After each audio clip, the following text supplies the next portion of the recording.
Maraming salamat po, lalong-lalo na po sa mga nakakapanood ng video ito. Maraming salamat po dahil binigyan mo ng pagkakataon ng sarili mo para tingnan ang napakagandang opportunity. Dalawa lang po pag-uusapan mo natin. Una, pag-uusapan mo natin magandang produkto. Pangalawa, pag-uusapan natin magandang negosyo. Pero siguro mas maganda pag-uusapan muna natin yung magandang produkto dahil naniniwala po ako pag maganda ang produkto, maganda ang negosyo. Pag maganda ang negosyo, maganda ang produkto. Ang maganda po dito sa product na pag-uusapan natin, ang involved health. Kung tatanungin ko po kayo, maganda bang negosyong health? Kung iisipin mo, magandang negosyong health. Pero at the back of your mind, hindi ka sigurado kung magandang health. Sige, tingnan natin. Kung tatanungin ko po kayo, importante ba sa tao ang health? O sobrang importante? Alam mo kung bakit ko tinanong yan? Simple. Pag tinanggal ko ang tao, may health. Pag tinanggal ko naman ang health, may tao. Ngayon uulitin ko, importante ba sa tao ang health? O sobrang importante? Kung sobrang importante sa tao ang health, anong ibig sabihin? Nagiging importante na rin sa tao ang business mo. Dahil ang business mo, health. Since tao po pag-uusapan po natin, naniniwala po ba kayo na ang tao may katawan? Oo naman. Kung tatanungin ko po kayo, importante ba sa tao ang katawan o sobrang importante? Kung sobrang importante sa tao ang katawan, what if mapabayaan ng tao ang katawan? So ano nangyayari? Nagkakasakit. Pag nagkakasakit ang tao, anong ginagawa? Nagpapadoktor, nagpapacheck up, nagpapagamot. Kung nagpapagamot ang tao, anong binibili? Siyempre, gamot. Ang gamot, gastos hindi. Siyempre, gastos. Pag hindi mo ginastusan, anong mangyayari sa sakit? Siyempre, lalala. Pag lumala ang sakit, anong mangyayari sa katawan?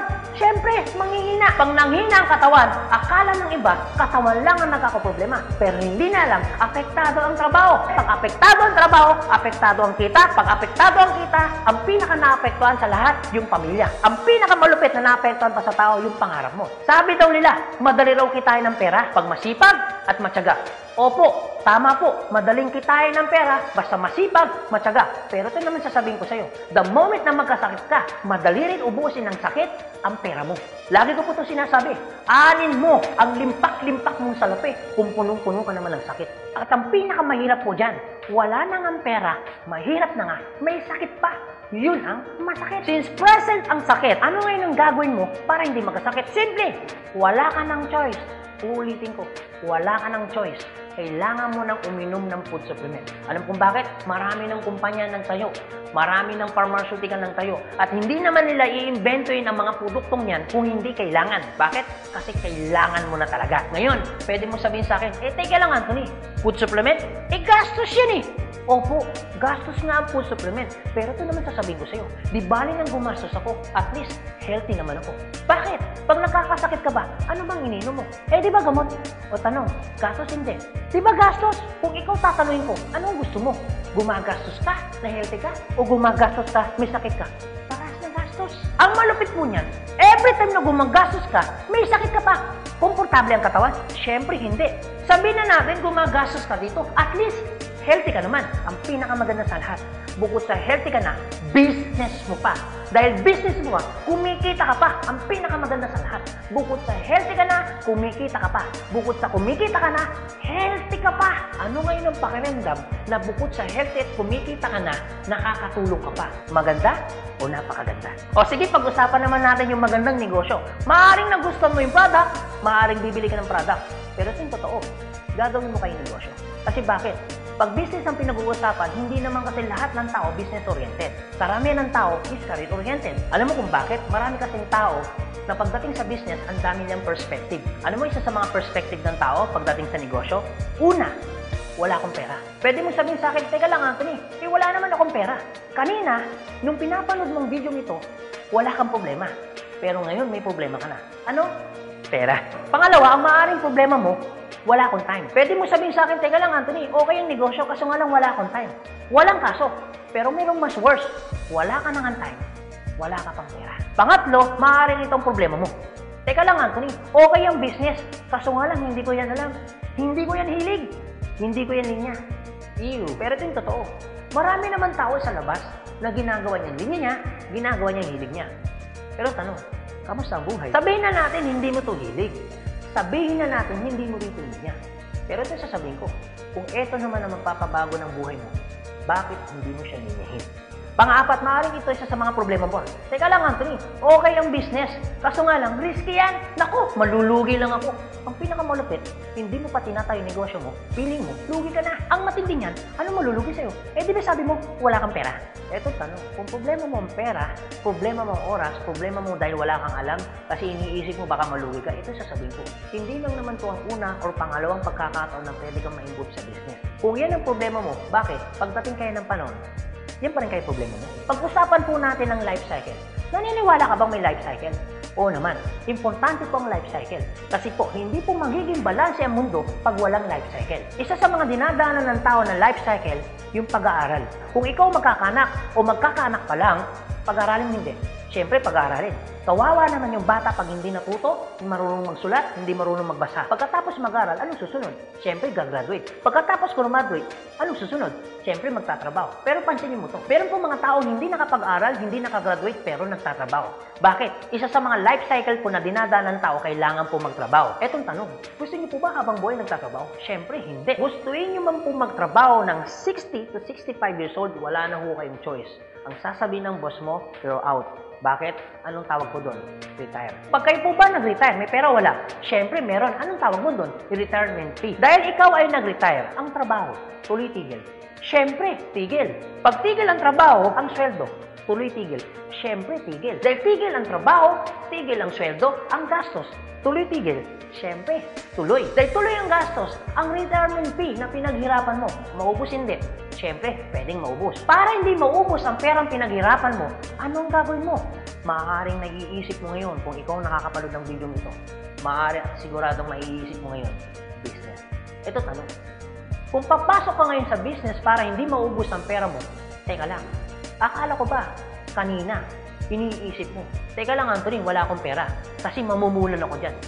Pero sasabihin ko, kung iniisip mo kanina, wala kang puhunan, mamumuhunan ka kasi, eh di ba ganun din dito? Mamumuhunan ka rin. Di ba sabi mo kanina, wala akong time? Kung iniisip mo na wala kang oras, bakit? Pagtungtong mo ng 60, 65, may oras ka ba ba? Sabi mo kanina, wala kang alam. Pero tanong, bakit pagtungtong mo ng 60, may alam ka? Buong buhay mo nagtrabaho, hindi nag-business. Dahil wala kang alam sa business, anong mangyayari sa pera mo? Siyempre, mauubos. Anong sense, nagtrabaho mo ng buong buhay mo, papasok ka sa business, dahil wala kang alam sa business, ang perang pinaghirapan mo, mauubos lang. Kaya marami pong mga tao nagre-retire, pumapasok sa business, still broke pa rin. Alam kung bakit? Kasi wala silang alam sa business. Kung ikaw ang nakakapanood ng video nito, huwag po kayo mag-alala. Kasi bakit? Later pa naman yan. Pero kung tatanungin kita, kung papasok ka lang naman pala sa business, anong gusto mo? Ngayon o later? Alam mo kung bakit ngayon? Simple. Pag ngayon mo ba inaral ang business, ngayon ka nag-decision mag-business, ngayon mo ginawa ang business, ngayon mo matututunan? Yes. Ngayon ka rin kikita? Yes. Pero pag later ka nag-decision mag-business, later mo ginawa ang mag-business, later ka pumasok mag-business, later mo inaral ang business, later mo matututunan? Yes. Later ka rin kikita? Yes. Kung papasok ka sa business, anong gusto mo? Ngayon o later? O sige Anthony, nagustuhan ko yung magandang negosyo, nagustuhan ko rin yung magandang produkto. Pero ito tanong, paano ko siya umpisan? Anong gagawin ko? Paano ako magiging membro ng AIM Global?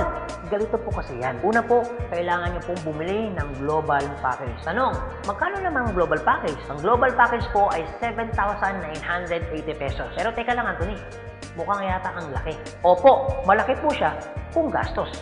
Malaki din po siya kung wala kang pera. Pero teka lang, kung negosyo ang pag-uusapan natin, 7,980, malaki o maliit? Alam niyo po, sobrang liit lang po niyan. Maaari pong malaki po ang 7,980 pesos kung hindi mo makikita yung value ng pera mo. So kung gusto ko po mangyari, ipakita ko po sa inyo kung anong value ng 7,980 pesos mo. Una, magkakaroon ka ng product na worth 6,000 pesos. Pangalawa, magkakaroon po kayo ng insurance. Meron po kami tinatawag na personal accident insurance na 200,000, unprovoked murder and assault na 50,000 pesos, 10,000 pesos medical reimbursement. Hindi lang yan, meron pa kami tinatawag na burial assistance na 10,000 pesos. Pangatlo, magkakaroon ka pa ng discount from 25% up to 50%. lifetime discount. Pang-apat, magkakaroon ka naman ng business kit, brochure, CD na kung saan magagamit mo sa pagninegosyo mo. Pang-lima, magkakaroon po kayo na tinatawag mo namin free medical check-up. CBC, urinalysis, fecalysis, chest x-ray, dental, lahat ng yan kasama po doon sa free medical check-up. Pang-anim, magkakaroon po kayo ng ATM, BDO at China Trust. I suggest po, kung ikaw ngayon ay nasa abroad, mas maganda pong kunin ninyo ang China Trust. Alam niyo kung bakit? This is an international debit card na kung saan po, mawi-withdraw ninyo ang pera ninyo na kahit saang bansa. Kung hindi naman po kayo mag-abroad, pwede po kayong kumuha ng BDO. At hindi lang yan, pang-pito, magkakaroon po kayo ng tinatawag ho naming web page. So ano pong advantage ng web page ho natin? Magkakaroon ho kayo ng DTC, Distributor Tracking Center, na kung saan mamomonitor nyo lahat ng transaction na nangyayari po sa business ninyo. At hindi lang yan, ang pinakamaganda, yung pang-walo. Meron po kami tinatawag na scholarship program. So ibig sabihin, pag naging member ka ng AIM Global, automatic bibigyan ho namin kayo ng scholarship certificate. So ang maganda po doon, sa scholarship po natin, transferable. Ibig sabihin, kung ikaw yung member, siya hindi member, kahit hindi mo kakilala, pwede niyo po itong i-transfer. At hindi lang ho yan. Ang maganda po sa scholarship po natin, ito po ay wala pong expiration. Kung ngayon ka ng member, bukas o bukas makalawa o 2 to 3 years from now, saka mo palang ginamit yung scholarship po namin o yung certificate po namin, hindi po siya may expire. Pwede nyo pa rin siyang gamitin. Ang maganda po dun sa scholar certificate po namin, wala ho tayong quota. No hidden agenda. Na pag yung bata po in-enroll mo na, hindi ho kayo obligado na gawin yung negosyo. Nasa sa inyo na lang po kung gagawin yung negosyo, hindi. Basta yung anak niyo po, tuloy-tuloy po yan sa pag-aaral. So wala ho tayong hidden agenda, no quota. Kahit hindi ho kayo bumili ng product, kahit hindi ho kayo mag-imbita ng tao, kahit hindi nyo po ito gawin. No obligation, no commitment. No hidden agenda. Yan po yung kabuuan ng global package ho natin doon sa perang binitawan mo na 7,980 pesos. Ang tanong, maganda po ba o napakaganda? Sulit o sulit na sulit? Okay, sige, ganito Anthony. Nagustuhan ko yung magandang negosyo. Nagustuhan ko rin yung magandang produkto. Sige, mag-join na ako. Eto tanong, kung ako pa papasok na ngayon, gagawin ko na yung negosyo. Paano naman ako kikita? Ganito po yan. Una, kikita po kayo sa tinatawag naming retailing. Sa retailing naman po, from 25% up to 50%, kikita ka. Kung hilig mong magbenta, aba, bagay na bagay ka dito. Kung hindi ka naman mahilig magbenta, wala din pong kaso. Pangalawa, eto po maganda. Meron po kami tinatawag na binary income. Sa binary income, dalawa pwede nyo pong pagkakitaan. Una, pwede ho kayong kumita sa tinatawag namin direct referral bonus. Magkano direct referral bonus? 500 pesos. At pangalawa, pwede naman kayo kumita sa tinatawag namin match sales bonus o madalas ang tawag ho namin dyan, pairing bonus. Magkano naman ang pairing bonus? 1,500 pesos. O sige Anthony, mukhang maganda yung binary income na yan. Paano ka pa kikitain yung direct referral bonus na 500 at paano ka naman kikitain yung pairing bonus na 1,500? Okay, ganito po yan. Pag sinabi pong binary, dalawa po yan. It's either ilalagay mo sa kanan o ilalagay mo sa kaliwa. Ang trabaho mo, mag-imbita. Pag ikaw ngayon nag-imbita, at yung inimbita mo ay bumili ng global package, sabi na natin, dalawa yung inimbitahan mo. Yung isa, inimbitahan mo, nilagay mo sa kanan. Yung isa naman, inimbitahan mo, nilagay mo naman sa kaliwa. Pagbili ni A, automatic, meron kang tinatawag na direct referral. Pagbili naman ni B, automatic, may kikitain ka naman na direct referral na 500 pesos. At hindi lang yan, meron ka pang bonus. Pag may pumasok sa kanan mo at may pumasok sa kaliwa mo, automatic, magpipair po siya. Magkano pong pairing bonus? 1,500 pesos. Basta ang usapan po, every time may papasok sa kaliwa, every time may papasok sa kanan, automatic po, pairing 1,500. Sa tingin mo ba, si A, meron din bang kaliwa? Meron din kanan? Si B, meron din bang kaliwa? Meron din bang kanan? Sa tingin mo ba, ikaw pa ba ang nag-imbita dun sa inimbita ni A and B? Siyempre, hindi na. Eto maganda. Sa labas, no work, no pay. Pero sa amin, yung taong dinala ni A at ni B, automatic, kikita ka pa rin ng pairing bonus. Magkano pairing bonus? 1,500 pesos. Ibig sabihin, dalawa yung pumasok. Magkano po yun? So, ibig sabihin, kikita ka ng 3,000 pesos. No work, pero with pay. Sa tingin niyo po, pagdating po ng panahon, yung grupo po ni A, dadami? Yung grupo naman ni B, dadami? Oo naman. So tanong, may iwasan bang lumaki? Siyempre, hindi. Eh what if, Anthony, may pumasok isa? may pumasok isa, araw-araw. Anong ibig sabihin po niyan? Eh di ibig sabihin, araw-araw po, kikita ka ng 1.5. Eh paano kung ganito, Anthony? Dahil lumalaki po ang grupo, eh paano kung may pumasok 10 dito? Eh paano kung may pumasok dito 10 dito? Anong ibig sabihin yan? Eh di 10 po ng 1.5. So magkano yung 10 ng 1.5? Eh di 15,000. Eh paano kung araw-araw yan? Eh di ang ibig sabihin po yan, araw-araw po yan, 15,000, 15,000. Tuloy-tuloy po yan. Ang pinakamaganda niyan, yung 15,000 po ba? Malaki maliit? Siyempre malaki. Pero hindi lang mo yan. You have opportunity para kumita ng 24,000 pesos per day. Alam ko medyo nag-iisip ka. Maaaring iniisip mo na hindi ka kikita. Pero maaaring iniisip mo rin na kikita ka. Pero kung mag-isip ka ng hindi ka kikita, kung mag-iisip ka ng kikita ka, para sa ginawa mo, nag-isip ka pa rin. Pero kung mag-iisip ka lang naman, mas maganda lang pong nag-iisip ka, nakikita ka, kaysa naman nag-iisip na hindi ka kikita. Ito po masasabi ko sa inyo. Kung gusto mo ng pagbabago sa buhay, dapat may baguhin ka. Pero pag wala kang binago, walang mababago. Ang tanong, gusto mo ba ng pagbabago sa buhay? Siyempre, oo.